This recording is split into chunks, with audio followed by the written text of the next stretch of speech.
Bien, dicho esto, vamos a comenzar. Nitrógeno y densidad. Jugadores claves del manejo del maíz en el NEA. El maíz juega un rol muy importante en la sustentabilidad de la producción del noreste argentino, por lo que se van a exponer herramientas para la toma de decisión.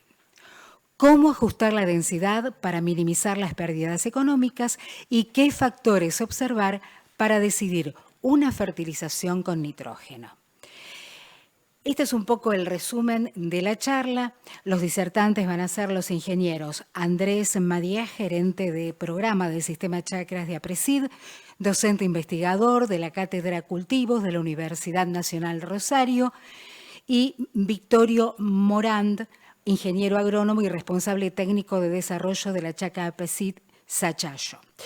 Va a ser la moderadora la ingeniera Suyay Almirón, coordinadora técnica zonal del Sistema Chacras. Así que los dejo con Suyay.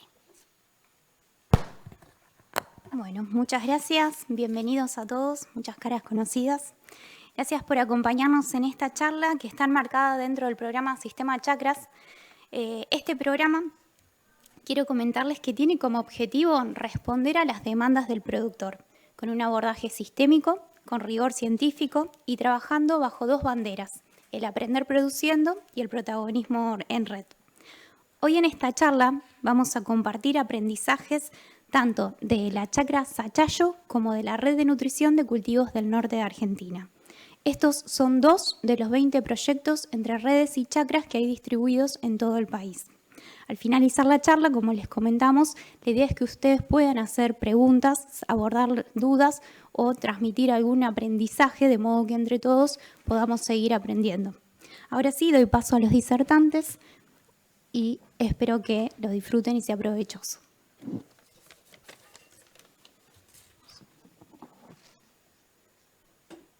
Bueno, ahí está. Bueno, la idea es hoy hablar un poco de lo que es manejo de maíz y manejo de maíz en el NEA, que es una zona que nos presenta desafíos para lo que es cultivos estivales de secano y sobre todo, ¿no? Porque, como sabrán, algunos de los desafíos que tenemos tienen que ver con una variabilidad climática interanual muy alta y con condiciones climáticas que por ahí limitan mucho el desarrollo de los cultivos e incluso los resultados que se pueden obtener. Olas de calor muy importantes, sequía, impacto prolongado, o sea, sequías prolongadas. Recientemente la aparición de espiroplasma y todo lo que significó, con impactos donde prácticamente se han perdido cosechas enteras por culpa de la chicharrita y del complejo de espiroplasma. Y más actualmente, hoy en día, una situación de bajo precio de commodities, sobre todo de maíz, que lógicamente nos complica aún más los márgenes y achica nuestra ventana de acción. La agricultura en nuestra región y donde se desenvuelve el grupo de productores, que es la Chacra Sachayo, se hacen grandes extensiones que también tienen otros desafíos, sobre todo logísticos, y que implica tener en cuenta las acotadas ventanas de acción que tenemos para la siembra. Generalmente tenemos 2 ventanas de siembra o 3 concentradas en 20 días, que van más o menos del 20 de diciembre al 20 de enero. Por lo tanto, plantear ajuste y para tratar de sortear estos desafíos es la idea de lo que queremos mostrar un poco hoy, tanto para densidad como para fertilización. Sin embargo, no queremos dejar de mencionar, a pesar de todos los desafíos que tenemos a la hora de sembrar maíz y de hacer maíz, que no podemos prescindir de este cultivo como un aliado clave de los sistemas de producción. Sinceramente, hoy no vislumbro un sistema de producción en el NEA donde no tengamos maíz dentro de la rotación y no hay todavía alguna alternativa interesante o que pueda llegar a ocupar el lugar que tiene el maíz dentro de la rotación, que normalmente y típicamente es de 50-50 con soja o de tercios en el caso que se incluye algodón. ¿Y por qué? Básicamente porque, como muchos sabrán, para nosotros es terriblemente fundamental el aporte de cobertura de la gramínea en la rotación y lo que esto implica a la hora de reducir temperaturas, de almacenar agua. Cada milímetro cuenta y cada milímetro vale en Santiago del Estero, al mismo tiempo que también suma a la sustentabilidad del sistema. Es decir, bueno, tenemos problemas puntuales como encostramientos, donde nos quedamos cortos de cobertura, o en años donde por ahí no son tan buenos y los cultivos no hacen biomasa. Y tenemos que tratar de que todo el agua que llueve, que a veces son lluvias torrenciales, infiltre en el suelo. Por estos motivos y varios más, es que para nosotros el maíz es fundamental y creo que tenemos que tratar de encontrar la vuelta a rosca para hacer cada vez mejores maíces. Y sobre todo sostener la competitividad del maíz en nuestras rotaciones. Ahora, ¿cómo hacemos para sostener esa competitividad del cultivo? Hoy lo que le vamos a mostrar son por ahí lo que consideramos dos de las prácticas de manejo claves que tenemos en el norte para este cultivo y que tienen que ver con la fertilización nitrogenada y la densidad de siembra. Así que ahora Andrés va a hablar del trabajo que viene realizando en nitrógeno dentro de la red, en la parte de fertilización, y después yo vuelvo con ustedes para ver un poco lo que venimos realizando con el grupo en la misma región en parte de densidad de siembra.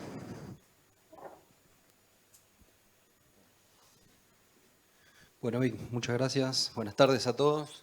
Hola, hola. ¿Ahí se escucha? Bueno, ¿ahí me escuchan bien? Sí, no acopla.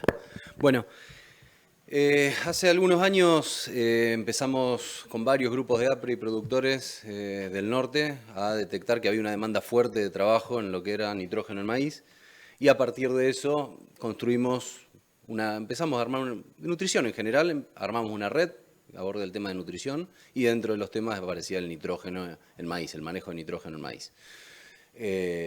Básicamente entender qué tipo de respuestas podíamos esperar, a qué se debían esas respuestas variables que a veces veían los productores en la zona. Y para eso armamos un proyecto específico de trabajo sobre este tema, ¿no?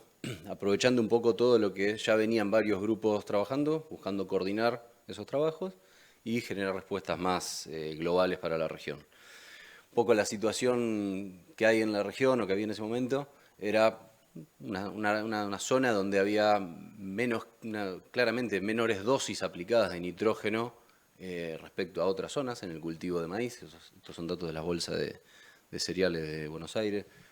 Serán kilos más, kilos menos, pero en una región las dosis eran mucho menores que en otras. Tendrá sus motivos, una zona también donde la utilización de análisis de suelo para tomar decisiones basadas en lo que disponemos en nuestros suelos no era una práctica tan utilizada como en otras, que tampoco hay una utilización masiva, como verán. Sin embargo, algunos laboratorios de la zona vienen en los últimos años tomando nota de que viene aumentando el número de muestras que vienen recibiendo, con lo cual es un buen indicio. Y una situación en la región, hay muchos estudios que demuestran cómo los niveles de carbono total, carbono particulado, como una de esas fracciones más lábiles del carbono que más aporta a la fertilidad actual de los suelos, caen rápidamente con los años de agricultura, desde el ingreso a producción de los lotes, con diferentes tasas según el manejo, el tipo de suelo y demás. Pero esa es una realidad con la que nos encontramos y que pensamos que parte de esto puede estar explicando la variabilidad en las respuestas que a veces se observan, ¿no? Para eso se construyó una red de trabajo, experimentos, en conjunto entre varias instituciones, APRESID, INTA, la UNE, varias de esas empresas, IARA en su primer momento, se sumó UNGE, Experta, YPF, que han apoyado este proyecto a lo largo de los años, y tuvo un grupo grande de trabajo en el que participó Nico Staringer, desde la UNE, varios APRESID y ex-APRESID, que hoy no están, pero han aportado mucho, ensayistas, productores de socios de APRE, socios de las diferentes chacras de APRESID en el norte. Se armó un lindo grupo de trabajo muy grande que aportó cada uno desde su lado a este trabajo. Durante 3 campañas se hicieron 43 experimentos distribuidos en la región que ven ahí en el mapa, fundamentalmente entre el este de Santiago y centro-oeste de la provincia de Chaco, la mayoría de los sitios, como verán. Experimentos, un cierto diseño experimental, con 3 o 4 repeticiones, la mayoría 3 repeticiones. En cada uno de estos experimentos se testearon 4 o 5 dosis de nitrógeno según el sitio. En todos los casos siempre hubo un testigo sin fertilización. Y en los casos que las dosis más altas exploradas fueron alrededor de 180 kilos de nitrógeno, ¿no? Y el resto de las variables de manejo fueron llevadas adelante con el manejo que hacía el productor en su lote. ¿Qué más? Importante agregar que la forma de aplicación de nitrógeno siempre fue distinta a veces entre sitios, pero siempre se buscó aplicar de forma de tratar de minimizar las pérdidas. Esto es, con nitrato de amonio calcáreo o urea incorporada, según el caso, ¿no? Siempre se buscó ese tipo de formas de aplicación del nitrógeno en los ensayos. Yendo a los resultados, ¿qué vemos? Bueno, si asociamos un poco el nivel del nitrógeno de fertilizante aplicado con el rendimiento obtenido, una relación cuadrática, bueno, vemos que hay un cierto nivel de respuesta, pero fíjense lo que es eso, un nivel de dispersión de los datos alrededor de esa curva enorme, con lo cual nos invita a decir, bueno, hay algo que podamos hacer para generar curvas por algo, por el potencial de ambiente, por otro factor que nos divida. Bueno, en vez de hacer una general, hacemos una por sitio, que nos encontramos, bueno, sitios de... miren lo global. Fíjense, van a encontrar sitios que el rendimiento era muy bajo y tenían respuesta, sitios que el rendimiento era muy bajo y no había respuesta, sitios con rendimientos altos de más de 10.000 kilos sin respuesta y sitios con esos niveles de rendimiento con respuesta, ¿no? Con lo cual presenta un desafío interesante el análisis y poder tomar criterios para cómo fertilizamos en función de cuánto esperamos rendir, cuánto esperamos que nos rindan los lotes. Para tener una idea del rango de respuesta, bueno, en cada sitio calculamos la dosis que, más allá que si era la más alta o la más baja, cuál era la dosis que más rindió respecto al testigo. Bueno, con eso caracterizamos la máxima respuesta dentro de cada sitio y bueno, vimos valores entre 0, o sea, sitios sin respuesta, a 3.500 kilos por hectárea de respuesta, con una media de aproximadamente 1.000, ¿tá? Lo cual los resultados marcan un poco lo que se veía en la percepción de los productores, una erraticidad grande en los niveles de respuesta que se logran en los lotes. Entonces la primera aproximación fue, bueno, hagamos lo tradicional que se hace cuando tenemos datos de respuesta a nitrógeno, pongamos el nitrógeno que había en el suelo más el nitrógeno aplicado con el fertilizante y tratemos de asociar ese incremento con el rendimiento que hay, particionándolo por 2 niveles de rendimiento esperado que veíamos en los lotes, con un criterio de tomar sitios de más de 9 toneladas y menos de 9 toneladas. Bueno, y esas fueron las curvas de respuesta que obtuvimos.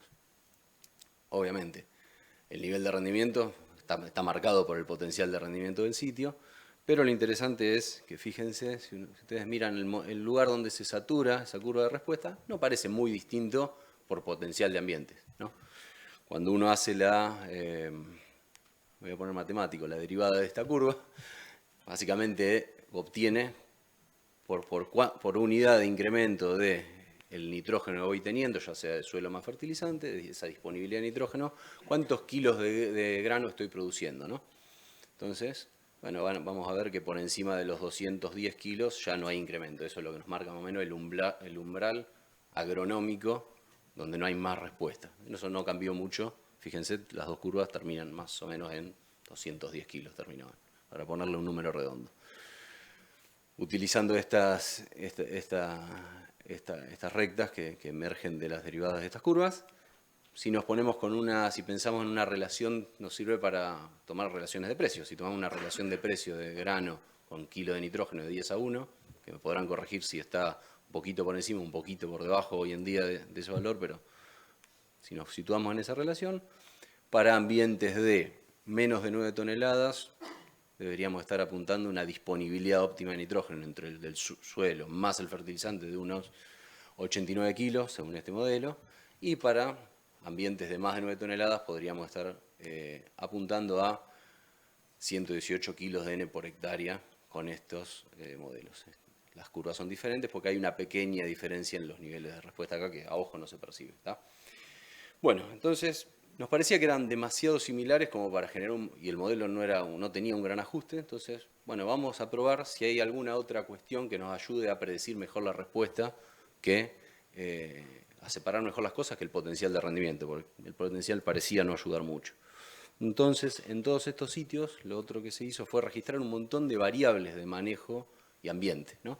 Entonces, dentro del ambiente miramos años de agricultura, si tenía una napa, agua en el suelo al metro y a los 2 metros, análisis de suelo, van a ver ahí, carbono total, igual materia orgánica, está expresado como carbono, pero es materia orgánica total, carbono particulado, la fracción más lábil de la materia orgánica es una parte de ese carbono total, nitrógeno anaeróbico, otro indicador que sirve para predecir, en teoría, la mineralización del nitrógeno en los sitios, bueno, varios otros nutrientes, saturación de bases, bloques mayores como un indicador físico del estado de salud del suelo, la proporción de bloques en los primeros centímetros, indicadores asociados al clima del sitio en particular.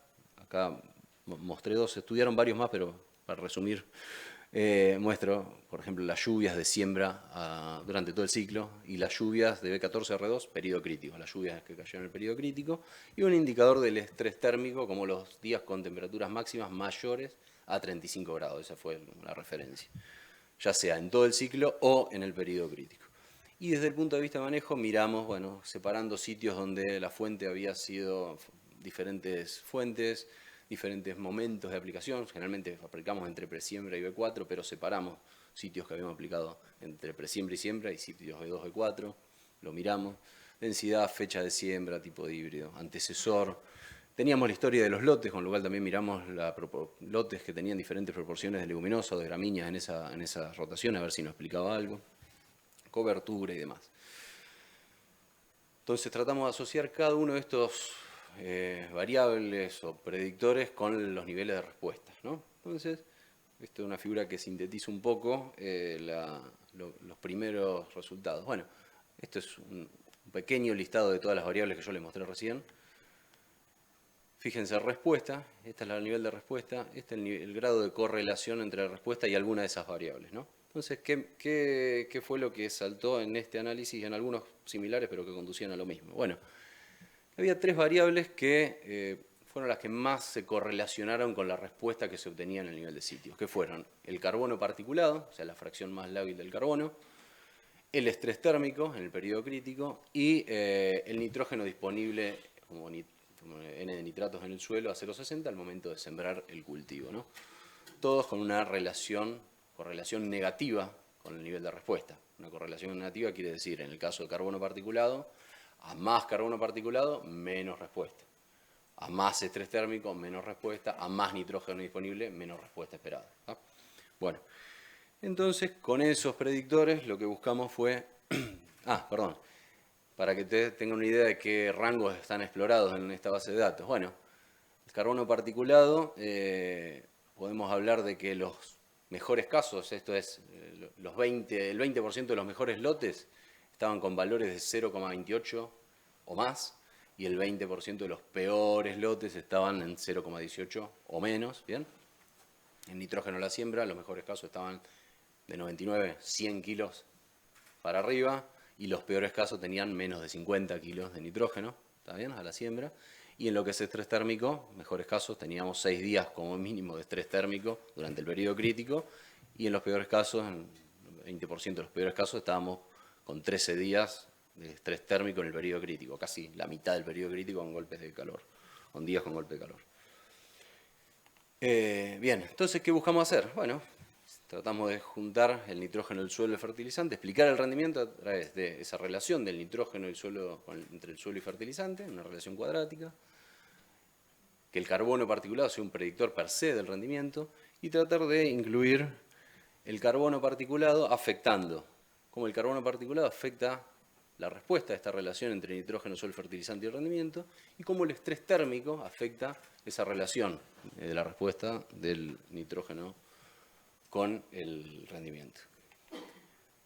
Que en el modelo, se generó un modelo, se trabajó con modelos mixtos, una cuestión estadística que creo que acá no vale la pena profundizar, Pero, ¿qué sale interesante acá? Bueno, acá se termina, para exponerlo, para graficarlo, se termina modelando la respuesta con los extremos de esas dos variables, de carbono y de estrés térmico, ¿no? Entonces tomamos un nivel de referencia alto de carbono, por ejemplo, 0,28, son las líneas violetas, y un nivel de referencia de bajo carbono particulado, que son las líneas naranjas, de 0,18, que son los valores que les comentaba antes, y estrés térmico lo mismo, líneas completas, 6 días de estrés térmico, o baja cantidad de días con golpe de calor en periodo crítico, o líneas punteadas, una campaña o sitios donde hubo mucho golpe de calor.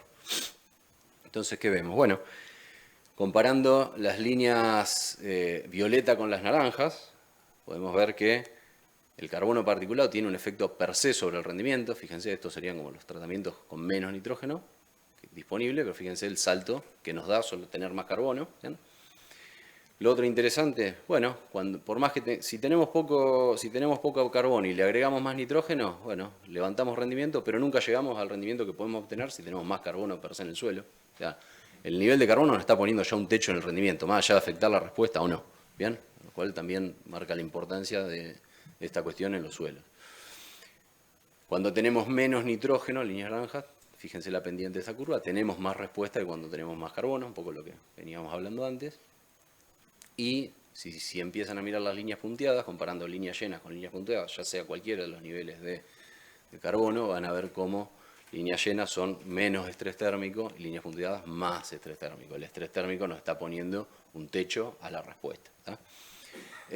Bueno, tiene todo el desafío de cómo predecir eso, cómo situarnos cuando estamos tomando la decisión de fertilizar, ¿no? En la campaña, esta cuestión, ¿no? Pero bueno, hay estadísticas y hay modelos de predicción en función del pronóstico que nos pueden ayudar a pronosticar qué va a pasar.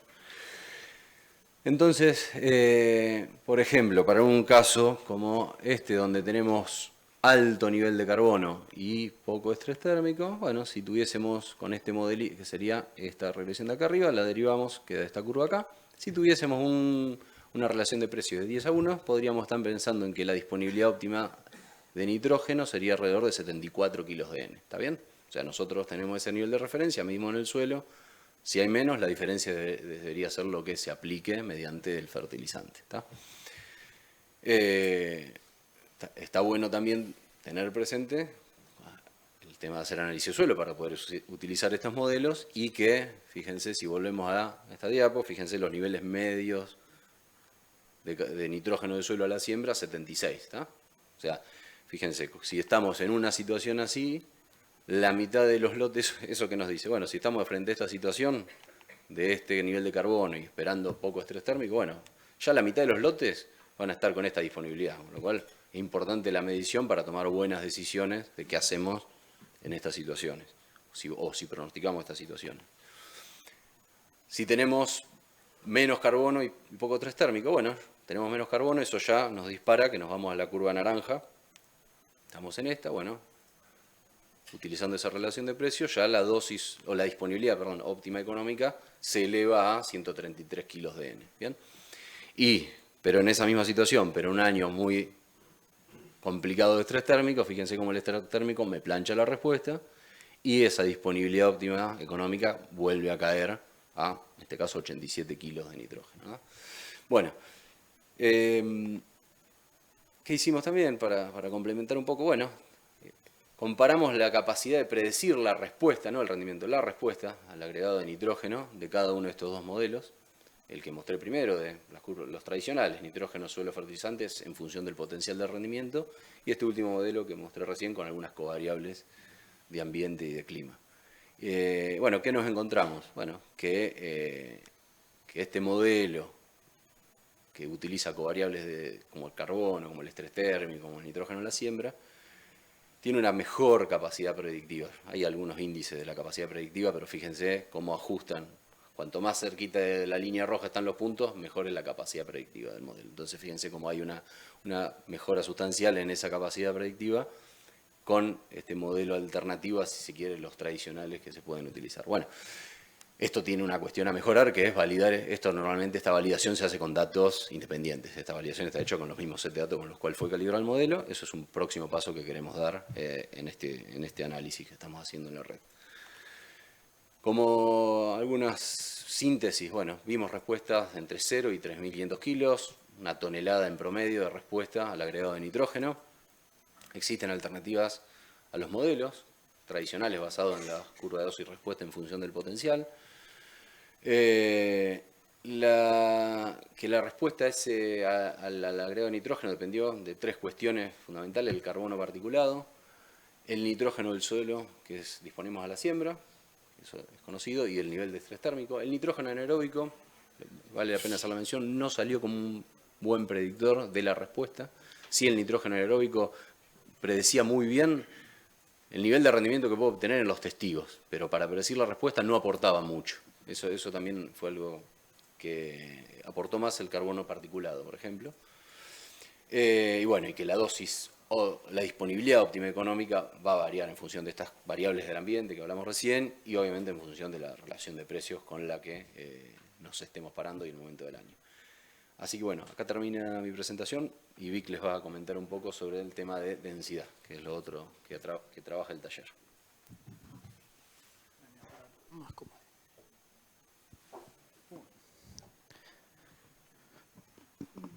Bueno, Andrés le habló un poco, si prestaron atención, de la red de nutrición, que habrán visto que tenía un montón de puntos y abarca una gran región del NEA, lo que es Santiago, Chaco y norte de Santa Fe.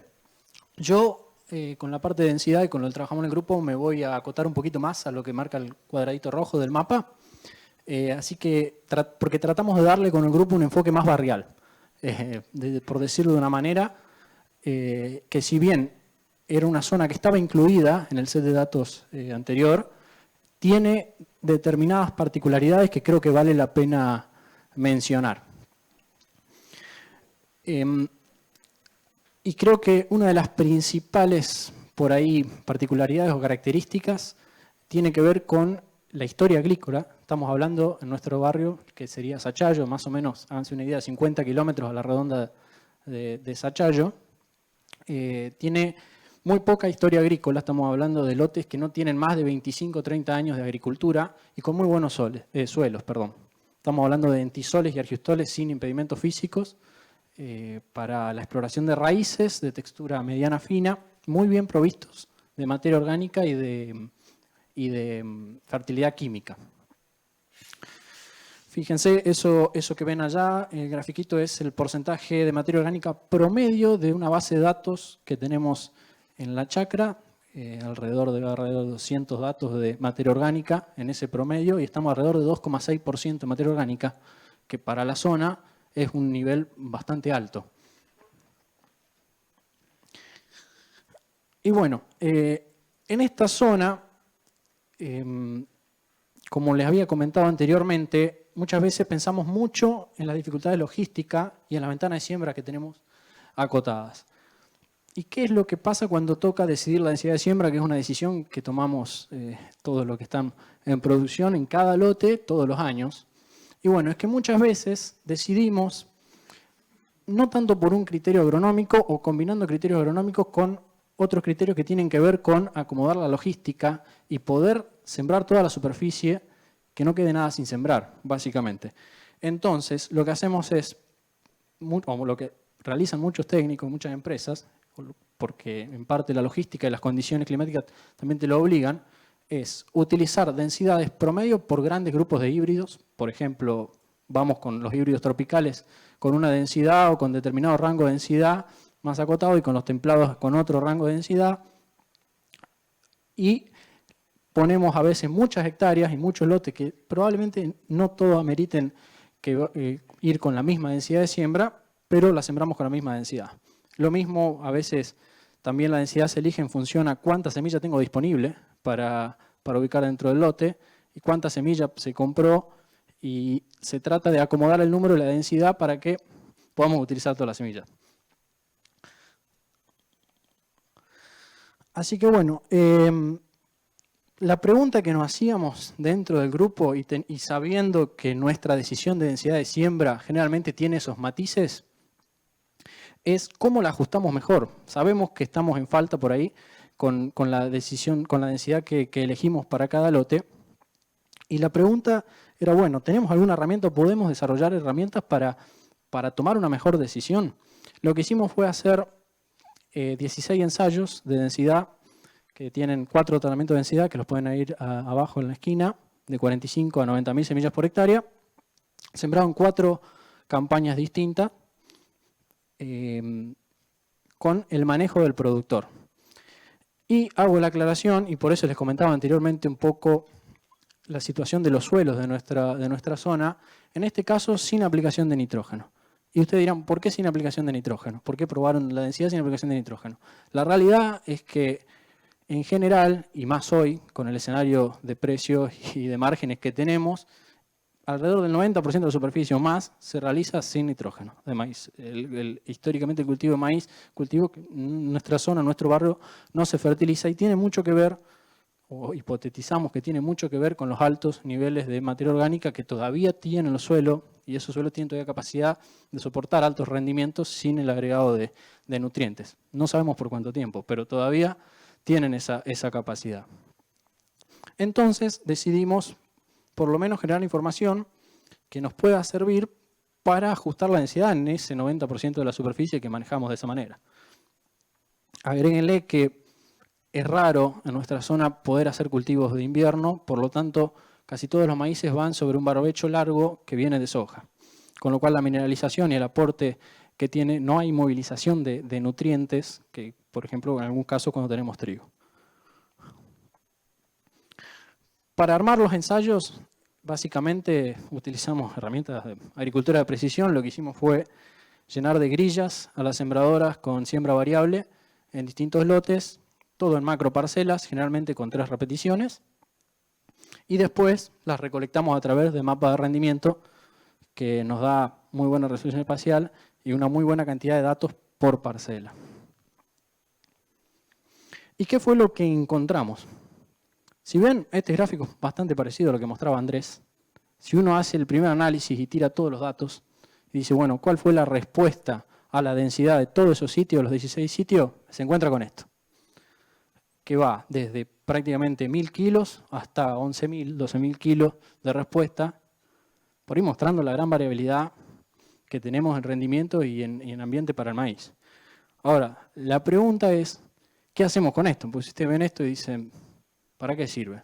Y la verdad es que no es que brinda demasiada información. Para tomar una decisión, con esto nos quedamos cortos. Entonces, la segunda pregunta que nos hacemos es, ¿a qué se debe un poco esta variabilidad? No es la idea de la presentación, por eso lo muestro medio rápido, pero exploramos un poco y por ahí encontramos que las correlaciones principales tienen que ver con lluvias y con radiación acumulada, es decir, variables climáticas. Entonces, realmente dependemos mucho de cómo se den las condiciones climáticas para el cultivo y durante el ciclo del cultivo para definir. Fíjense, acá hay campañas de 2.000 kilos y campañas de 11.000 kilos en 4 años, que también habla un poco de la variabilidad interanual que tiene la zona climática y del riesgo que se corre en la inversión de un cultivo de maíz. Ahora, si el ambiente es el que nos está determinando o nos está pesando tan fuerte en el rendimiento, ¿por qué no tratamos de agregarlo, en este caso, en el análisis de densidad, como una variable más para poder hacer análisis? Y fue lo que hicimos acá, que el gráfico muestra el resultado, de incorporar el potencial, el rendimiento alcanzable de cada uno de esos sitios como una variable más. Y en este caso, por ahí cabe mencionar que no se realizaron categorías, no es que hay distintos niveles, tengo 3 niveles de rendimiento, uno que va de 0 a 6, de 6 a 8 y de 8 a 10, o algo por el estilo, sino que se lo incorporó como una variable cuantitativa. ¿Qué quiere decir? Que yo en este modelo puedo entrar con la densidad y con un rendimiento, puedo pedirle si quiero, espero un año de 8.553 kilos. Puedo ir kilo a kilo del rendimiento que yo espero para ese lote.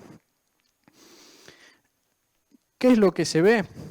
Que para un rendimiento alcanzable bajo, que serían los colores azules, en general la respuesta a la densidad es muy poco y hasta le diría que pasarse de densidad, ven que decrece el rendimiento, tenemos menos rendimiento.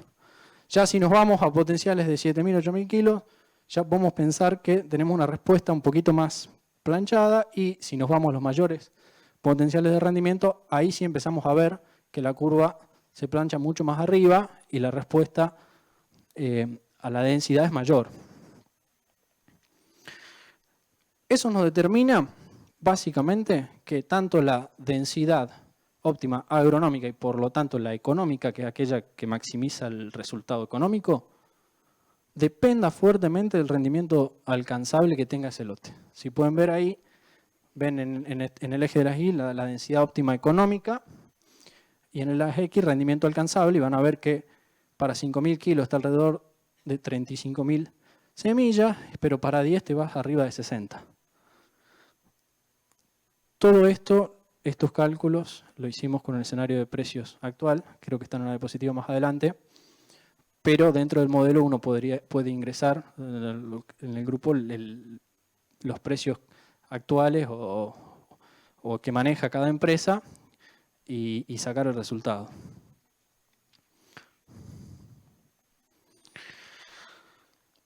Ahora, lo que dijimos es, bueno,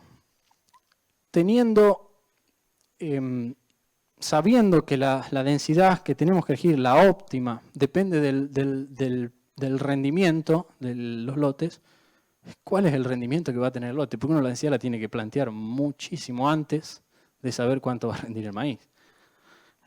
Lo que hicimos fue mirar un poco otra vez estos datos del grupo. Acá más o menos debe haber unos 1000 datos de rendimiento de lotes comerciales de maíz.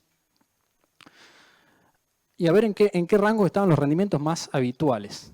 Y ahí pueden ver que más o menos el 70% de los registros van entre 45 quintales y 95 quintales.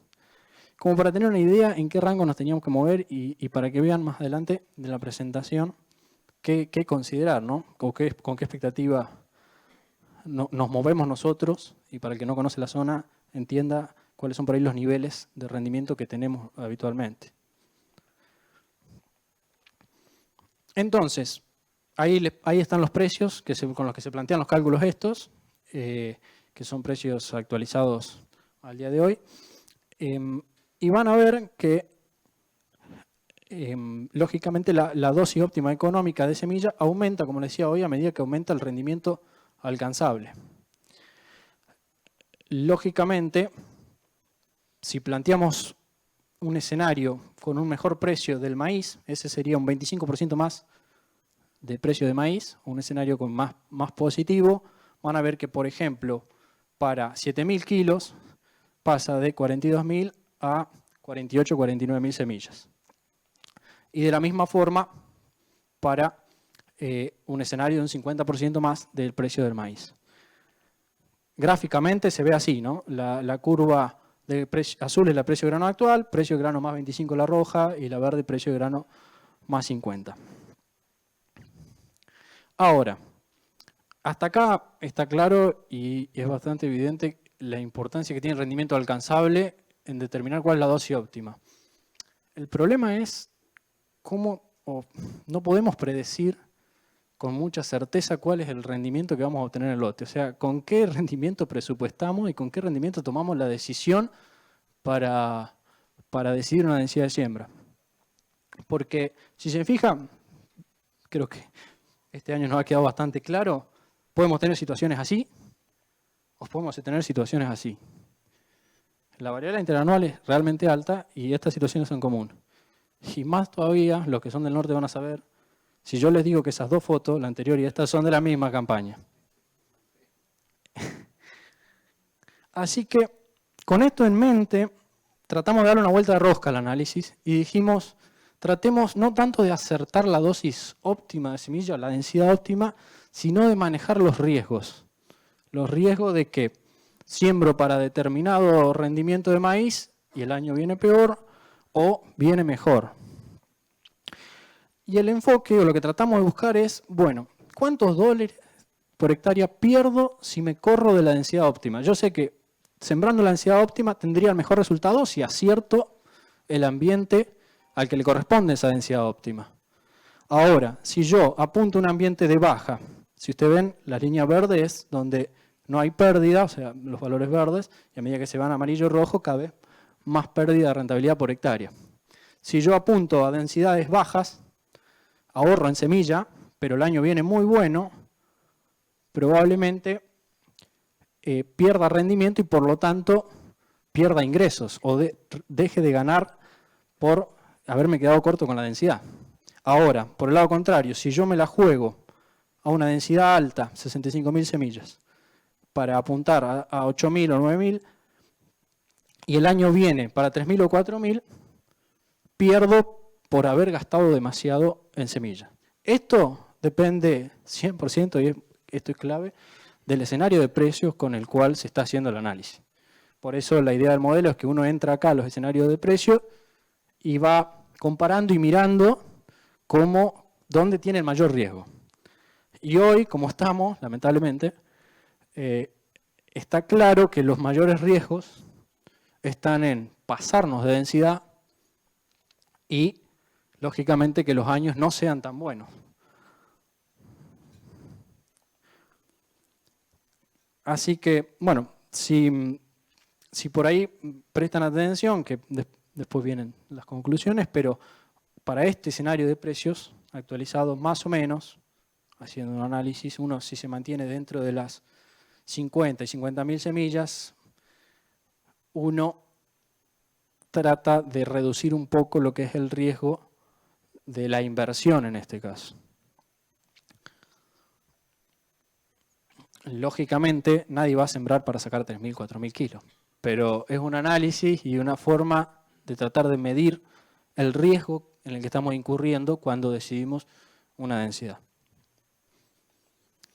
Así que bueno, en las conclusiones, básicamente lo que encontramos en ese trabajo fueron esas que estábamos hablando, pero además de estos dos puntitos que dejo ahí, quería hacer por ahí un comentario que es general y que lo pensamos con Andrés para toda la presentación. Es que necesitamos generar información local y nuestra para tomar mejores decisiones. Creo que el ánimo del programa es siempre tratar de estar generando información que nos pueda servir para justamente la toma de decisiones y donde a veces estamos flojos, porque es una zona donde realmente falta datos y falta que generar información. Así que nada, eso era simplemente una reflexión para dejar para el final y bueno, invitar al que pueda a sumarse a generar datos propios que si uno lo analiza correctamente realmente se convierte en una herramienta para tomar decisiones. Buenísimo, muchísimas gracias Vic, Andrés. Ahora pasamos a un espacio de preguntas. Les alcanzamos los micrófonos, vayan levantando las manos quien quiera volcar. En todos estos ensayos que hicieron, la dotación de fósforo era la correcta para el lanzamiento de maíz, o sea, como venía bien el tema fósforo, digamos. Sí, por lo menos en la... Hola, ahí está, perdón. En la base de datos generalmente no había sitios donde las partes por millón estén por debajo de las 20. ¿De 20? De 20 partes por millón de fósforo que están por arriba de los umbrales típicos de respuesta. Te diría el promedio estaba bastante más encima de eso. Sí, así que el fósforo no debería haber sido una limitante a la respuesta. De hecho, el nivel de fósforo de suelo estaba dentro de las variables analizadas como predictora de la respuesta y bueno, claramente quedó descartada porque no mostró ningún tipo de relación con los niveles de respuesta, probablemente porque los rangos de fósforo estaban por encima no estaban limitando la respuesta al nitrógeno. ¿Esa es una cosa general en el noreste? Sí. Sí, nosotros de la misma base de datos del grupo debemos estar alrededor del 40 partes por millón como promedio, con sitios de 20, como dice Andy, y algunos de 80 o 90 partes por millón. Es una zona muy bien provista de fósforo en general.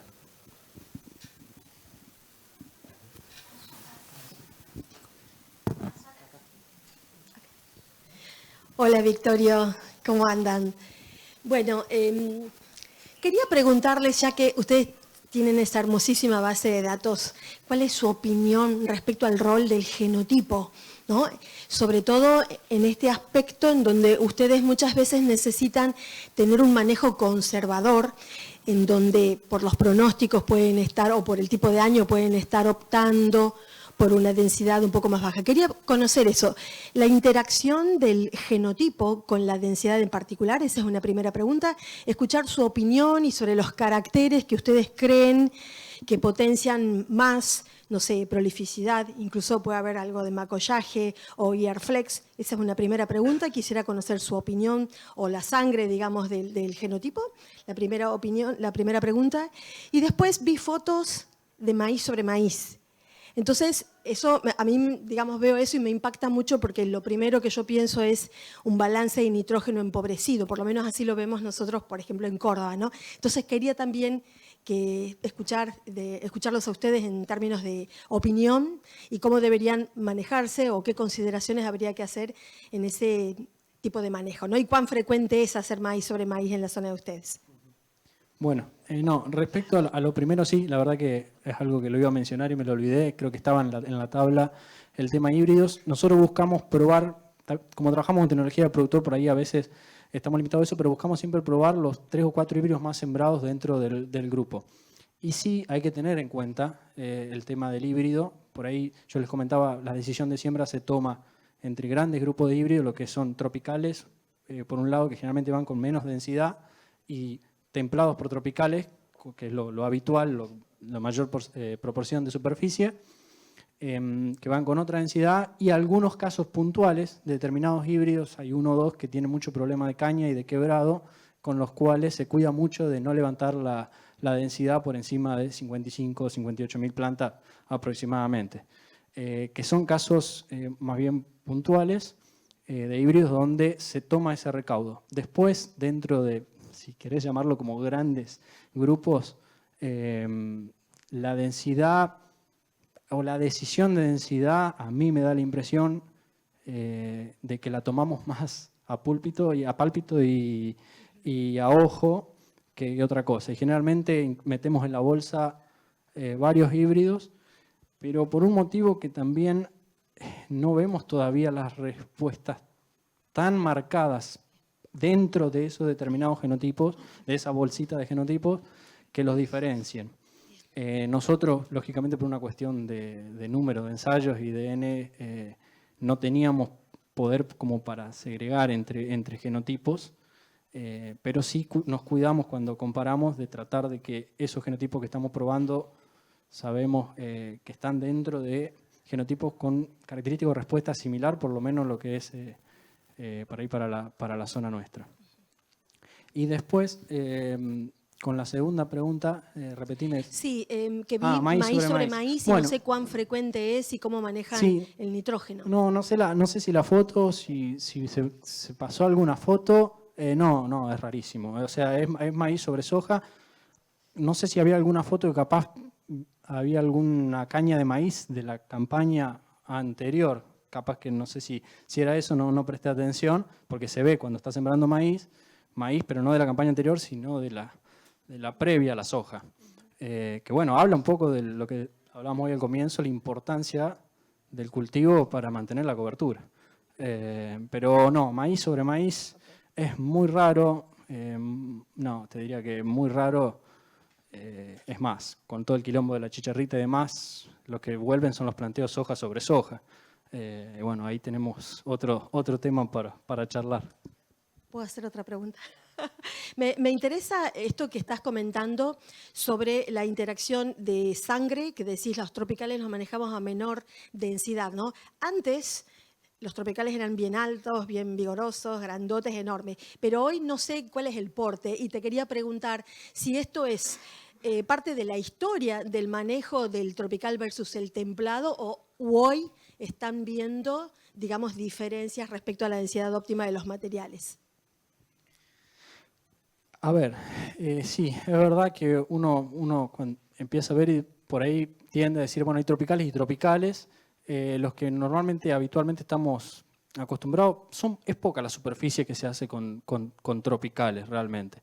Pero pero sí son plantas de mayor porte, de una inserción más alta, de espiga, grano más colorado en general, sí, con mejor perfil sanitario, pero la verdad es que lo que vemos, o lo que venimos viendo del grupo, es que tienen un techo de rendimiento comparado con los templados y hasta ahora no hemos encontrado la vuelta para que superen ese techo. Con misma densidad y con incluso en ensayos parcela, en años buenos hay mucha la diferencia que toma el templado, el templado sobre el tropical por templado. Y la cuestión de la densidad, bueno, creo que tiene un poco que ver con eso. De todas maneras, tampoco son grandes las variaciones que nosotros hacemos dentro de densidad. Estamos hablando a veces de 50.000 plantas, o 5.000 plantas o 4.000 plantas de diferencia, de semillas de diferencia. Y es una variación pequeña, digamos. No estamos hablando de 15, 10 o 20.000 plantas de diferencia. Bien, gracias.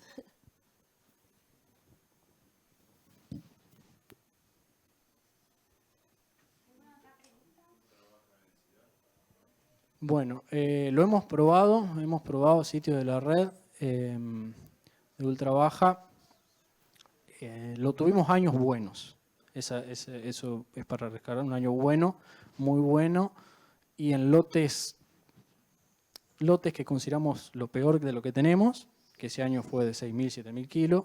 Ese año llovió y ese lote anduvo en 6.000, 7.000 kilos, que es lo que teníamos peor, y en lotes muy buenos, que tuvimos promedio de 10 del ensayo, 10.000 kilos, y la verdad es que o sea, rindió mucho menos la ultra baja densidad que la densidad normal de la zona.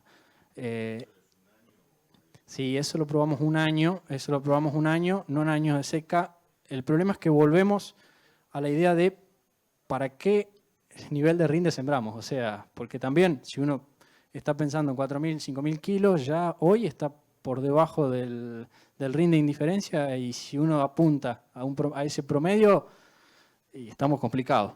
Pero bueno, sí es cierto que lo probamos en un año bueno, sí nos sirvió para aprender un poco sobre los mecanismos de los distintos híbridos para tratar de compensar. Macollos hay muchos, y eso lo venimos viendo hace muchos años, y ninguno llega a dar una espiga fértil. Por lo menos allá en el norte no hemos logrado macollos, a pesar de plantas con muy buen macollaje, que aporten algo al rendimiento. Sí, la parte de espiga flex y por ahí la prolificidad, pero dentro de todo al final no había diferencias entre los distintos mecanismos de compensación que tienen los híbridos en el número final del rendimiento. Eso es por ahí lo que te puedo contar de la experiencia de ultra baja densidad.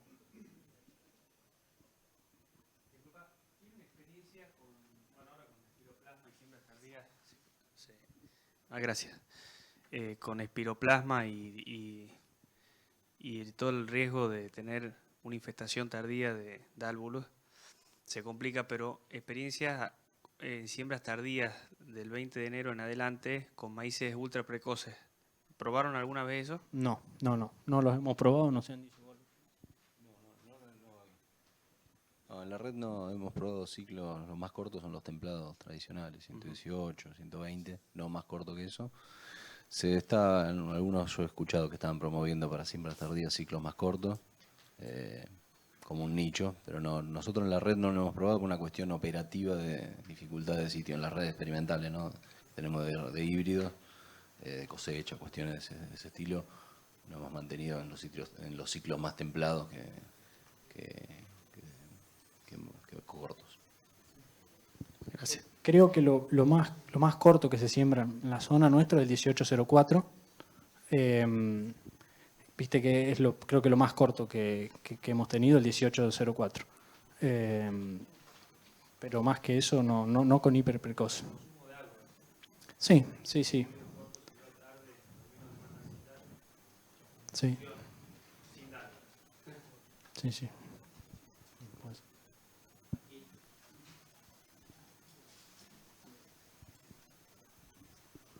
Una pregunta, quería ver si han hecho ustedes estudios de puntos críticos para respuesta al nitrógeno.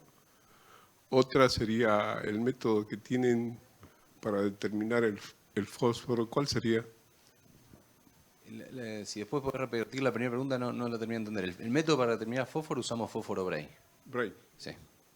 A medida La otra se hicieron, determinaron puntos críticos a la respuesta de ese suelo. Principalmente, repito, los factores que encontramos que más impactan la respuesta: el carbono particulado, que es el que representa la fracción más lábil del carbono en el suelo; el estrés térmico, una variable ambiental, el estrés térmico en el periodo crítico, una variable ambiental que le está poniendo un techo de rendimiento; y la disponibilidad que tenemos de nitrógeno en la siembra. ¿Está bien? Esas fueron las tres cuestiones que nosotros vemos que nos están afectando el nivel de respuesta. Miramos otro tantas más, tipo de híbrido, por ejemplo, templado contra subtropicales, y ahí, por lo menos dentro de la base que encontramos nosotros, no encontramos cambios en la respuesta en función del tipo de híbrido, por ejemplo, nosotros.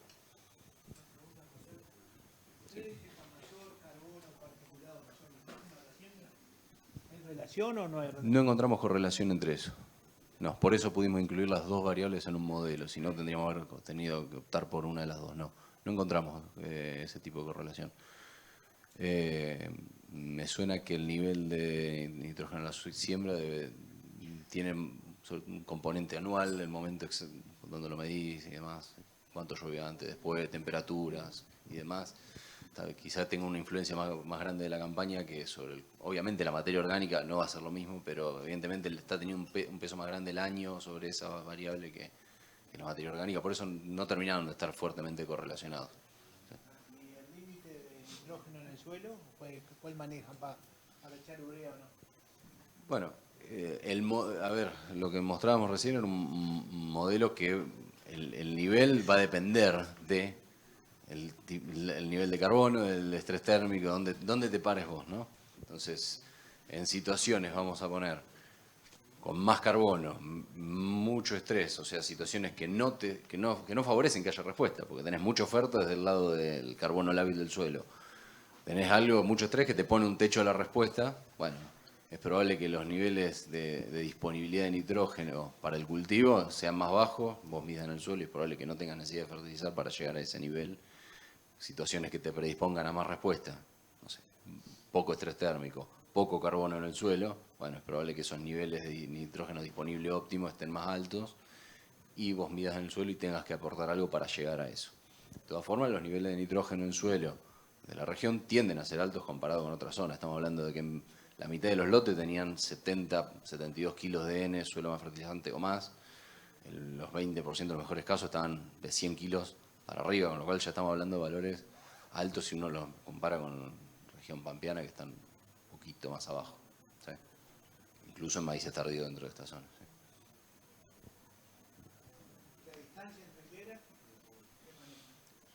Los experimentos manejamos normalmente 52, en general algún ensayo algo quedó un poco más cerca, alguno más lejos, pero generalmente 52 del 95%. O sea, esas tres variables ustedes la usan básicamente para determinar densidad de siembra, no fertilización. No, esas variables para determinar la fertilización, justamente. La densidad de siembra, el modelo que mostró Vic, está bien orientado a través del rendimiento esperado. Ajá. ¿Y en qué niveles están de fertilización de acuerdo a si lo ven bajo o alto? Eso es importante también saber.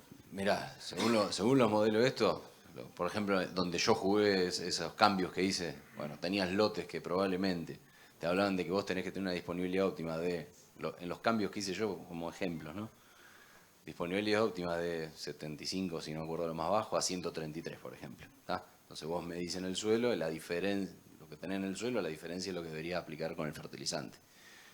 Ahora, fíjate lo que yo decía, la mitad, por ejemplo, el promedio de los lotes da que tenés 70 kilos de nitrógeno. Entonces, si tu modelo es de 78 y tenés 70 ya en el suelo, es muy poquito lo que tenés que aplicar. Si estás por encima de eso, no aplicás. Si vos tenés una situación donde tu umbral es 133, bueno, me dicen el suelo, si tenés 70 tenés que aplicar 50. Que tiene cierta lógica con el manejo de nitrógeno, y corregime, que se hace en la zona.